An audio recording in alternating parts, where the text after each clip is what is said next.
오늘 우리가 함께 읽은 시편 120편에서 134편은 이른바 순례시로 분류가 됩니다. 하나님을 만나기 위해서 예루살렘을 향하는 순례자들이 낙타나 당시 교통수단이죠. 낙타나 나귀 등 일체의 그 교통수단을 다 뿌리치고 몇 날 며칠이 소요될지 모르는 여행길에서 말씀을 묵상하고 또 하나님을 묵상하고 또 자신을 돌아보면서 불렀던 노래, 그것이 순례시입니다. 순례길은 결코 평안한 길이 아니지요.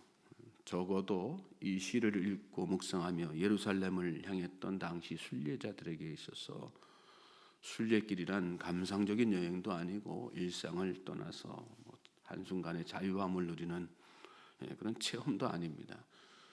그 길은 배고픔과 추위와 지는 듯한 열기와 갈증, 또 아픔을 동반하고 또 감내해야만 되는 길이며 수없이 넘어짐과 상처를 반복하면서 그러나 최종적으로는 단단해지는 그런 길입니다. 그런 의미에서 우리 신앙과 맞닿아 있죠. 우리 신앙도 결국은 그 단단함을 향하는 것 아니겠어요? 뼈는 한 번 부러진 것은 웬만해서는 다시 부러지지 않죠. 뼈가 부러짐으로 인해서 새어나온 그 점액질로 인해서 강철처럼 그 부위가 단단해지기 때문입니다. 뼈만 그렇습니까? 우리 피부도 그렇습니다.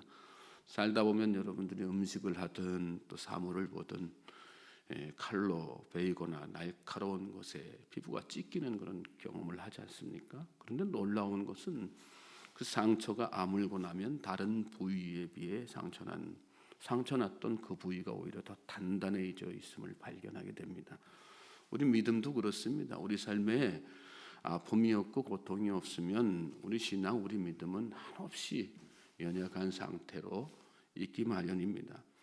사람마다 믿음의 분량과 강도에 다 차이가 있어요. 그 차이는 아이러니하게도 대개 상처, 고난에서 벌어지는 것을 우리가 경험합니다.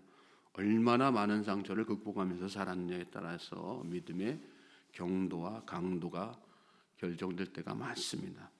특별히 오늘 본문은 15편의 이 순례시 묶음을 여는 그 문과 같은 시로서 이 순례길을 떠나는 시인의 현실과 또 간절한 바람이 녹아들어 있습니다. 오늘 우리가 살아가는 하루하루의 삶이 하나님을 향하는, 하나님을 만나기 위한 순례길이라는 생각으로, 여러분, 내가 순례자이며 또 내가 오늘 걸어가는 이 길이 바로 순례길이라는 생각을 가지고 말씀을 통해서 하나님의 은혜와 뜻을 깨닫는 복된 시간 되시길 바랍니다.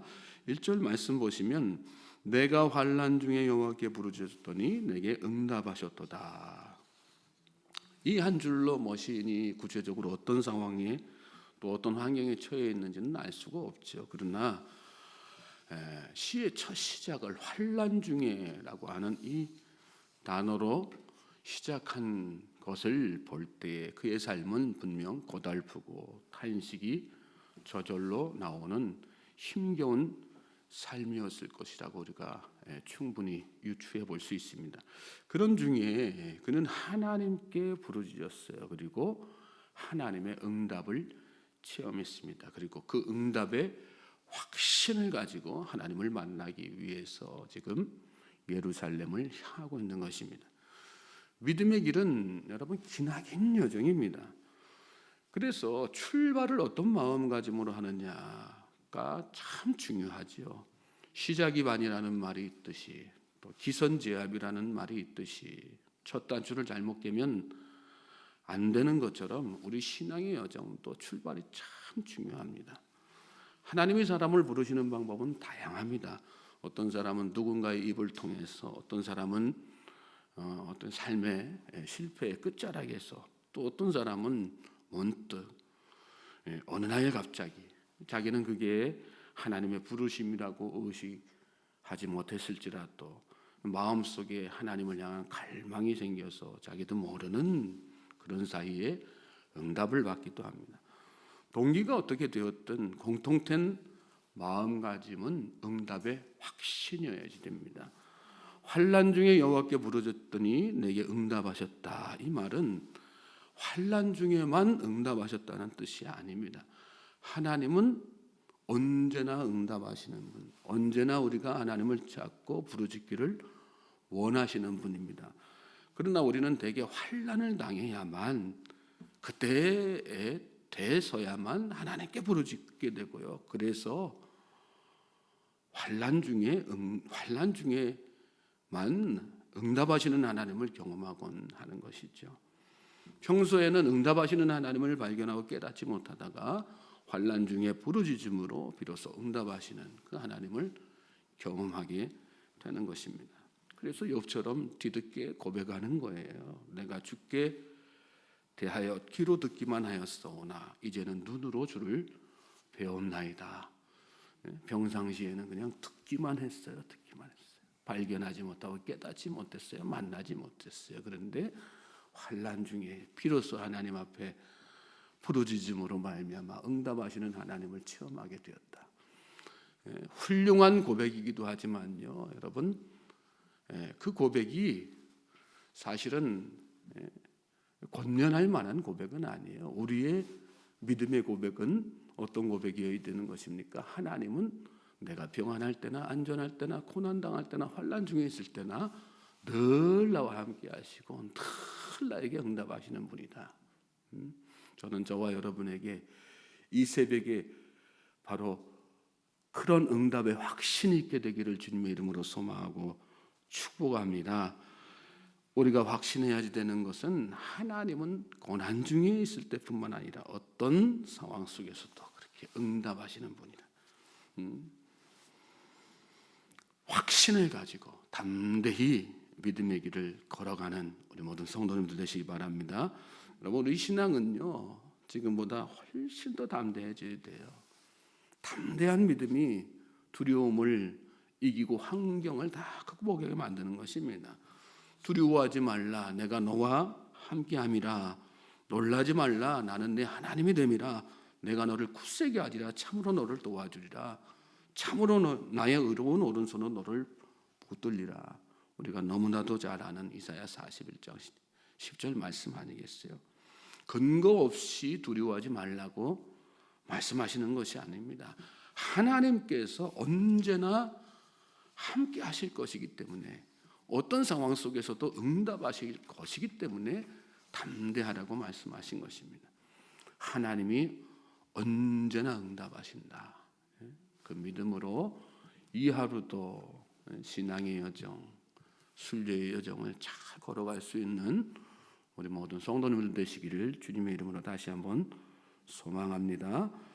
이어지는 말씀 보시면 여호와여 고집된 입술과 속이는 여에서 내 생명을 건져 주소서. 시인이 구체적으로 어떤 환난 속에 살았는지를 단적으로 보여주는 그런 말씀이죠. 거짓된 입술과 속이는 혀. 아마도 수많은 악한 자들로부터, 대적자들로부터 모함을 당하고 음해를 당하면서 말로 상처를 받고 그렇게 살았던 것 같습니다. 그런 중에서 그 마음 가지고 지금 하나님 앞에 내 생명을 건져주소서 이렇게 기도하는 것을 보게 되죠. 3절에는 너 속이는 혀여 무엇을 내게 주며 무엇을 내게 더할꼬. 장사의 날카로운 화살과 로뎀나무 숯불이로다 했어요. 그렇게 자신을 음해하는 자들의 결말, 악한 말을 쏟아내는 자, 모함하는 자, 모함하는 말을 쏟아내는 자들의 결말이 어떻게 될 것인지를 말씀 가운데에서 믿음으로 고백하고 있는 것이죠. 그렇습니다. 우리가 세상 살아가다 보면 악한 자들은 이런 악한 말들을 쏟아내요. 그래서 그걸로 말미암아서 우리에게 상처 줄 때가 얼마나 많은지 모릅니다. 중요한 건 뭘까요? 우리가 세상 살면서 그런 악한 말을 대할 때에 우리도 나도 모르는 사이에 한순간 우리가 어떤 영적인 정신줄을 놓고 살면요, 나도 모르는 사이에 그 악한 말로 그들을 대적한다는 거예요. 그래서 억울하니까, 마음속에 분노가 차오르니까 나도 모르는 사이에, 물론 내가 틀렸다는 게 아니에요. 내가 옳은 걸 이야기하지만 방식 자체가 악한 사람들과 차이 없이, 별반 차이 없이 분노를 품고 악을 품고 막 싸울 때가 참 많거든요. 오늘 시인은 아마도 삶에 그런 실패의 경험들을 했던 것으로 보여요. 그래서 이 말은 대적자들을 향한 말이기도 하지만 자기 자신을 향한 그런 어떤 돌아봄의 말이기도 한 것으로 오늘 말씀 가운데에서 깨닫게 됩니다. 저는 저와 여러분이 세상에서 이렇게 모함당하고 악한 말로 상처를 받더라도 그들과 같은 방식으로 악하게 대하지 않게 되기를 주님의 이름으로 소망하고 축복합니다. 믿음의 사람은요, 이 순례길을 걸어가면서 그래서 더욱더 나를 돌아보면서 나의 말 한마디 한마디에 거룩함을 담아내야지 되는 것입니다. 우리의 씨름은 혈과 육에 대한 것이 아니요 종사와 권세와 이 어둠의 세상 주관자들과 하늘에 있는 악한 영들에게 대함이라. 그러므로 하나님의 전신갑주를 취하라. 사도의 권면 아니겠어요? 얼마나 많은 세상 사람들로부터 돌팔매를 당하고 말로 상처를 받았겠어요. 그런데 그 싸움의 본질을 어디에 두라는 거예요? 영적인 데에 두라는 거죠. 그래서 말 한마디도 육적으로 대하는 것이 아니라, 육적인 싸움을 하는 사람이 아니라 믿음의 사람이기 때문에 영적인 싸움을 하라. 그 말씀을 도전하고 있는 거죠. 여러분 입술에서 삶이 아무리 어렵고 힘들더라도, 누가 나에게 커다란 상처를 주더라도 여러분 부정적인 말을 삼가실 수 있길 바랍니다. 악한 말을 삼가하실 수 있길 바랍니다. 도리어 주의 교양과 훈계로 중무장하여서, 하나님의 전신갑주로 중무장하여서 선한 말을 하고 긍정적인 말을 하고, 그래서 하나님의 덕을 세우는 그런 믿음의 성도들이 될 수 있기를 주님의 이름으로 소망하고 축복합니다. 그럴 때 지금 당장은 내가 지는 것 같고요, 지금 당장은 내가 밀리는 것 같지만, 그러나 하나님께서 나와 함께 하시고 동행하심으로 말미암아 궁극적인 승리를 우리에게 가져다 주시는 것입니다. 그것이 믿음의 여정에서 참 중요한 것임을 우리가 깨닫게 되는 것이죠. 6절 말씀 보시면 5절 말씀 보시면 매색에 머물며 계달의 장막 중에 머무는 것이 내게 화로다. 믿음의 사람은 있어야 할 자리, 머물러야 할 자리를 잘 구별하는 사람이죠. 힘들고 어렵다고 해서, 답답하다고 해서 가지 말아야 할 자리에 가지 않고, 가지 말아야 할 자리에 가고 서지 말아야 할 자리에 서는 그런 어리석은 행동들이 우리 삶 가운데서 잘 배제될 수 있기를, 또 구별될 수 있기를 주님의 이름으로 소망하고 축복합니다. 우리는 여러분 어떤 어려움이 있어도 정말 하나님께서 기뻐하시는 그 길에 서야 되는 자들입니다. 6절 말씀 보면 내가 화평을 미워하는 자들과 함께 오래 거주하였도다. 나는 화평을 원할지라도 내가 말할 때 그들은 싸우려 하는도다. 그랬어요. 이 시인의 삶의 현장은 그렇게 계속해서 나는 화평을 원하지만 상대방은 도리어 나에게 싸움을 걸어오는 그런 전쟁과 같은 그런 삶의 현장이었어요. 그런 중에 시인은 끝까지 자신을 돌아보면서 하나님을 바라보면서 하나님이 계시는 그 예루살렘을 향해 갈망하는 마음으로 나아갔던 것을 오늘 말씀 가운데서 보게 됩니다. 우리가 사는 삶의 현실이 화평이 아니라 전쟁터일지라도 그 가운데에서 주님께 주시는 화평을 누리며 주님만을 바라보며 내 안에 계신 예수님을 바라보며 나와 함께 하시는 성령님과 함께하는 그런 우리 모든 성도님들 되시길 바랍니다. 그럴 때 하나님께서 우리 삶에 말할 수 없는 화평을 부어주시는 것입니다. 오늘 이 하루가 저와 여러분의 그런 복된 날 되시기를 다시 한번 주님의 이름으로 소망하고 축복합니다.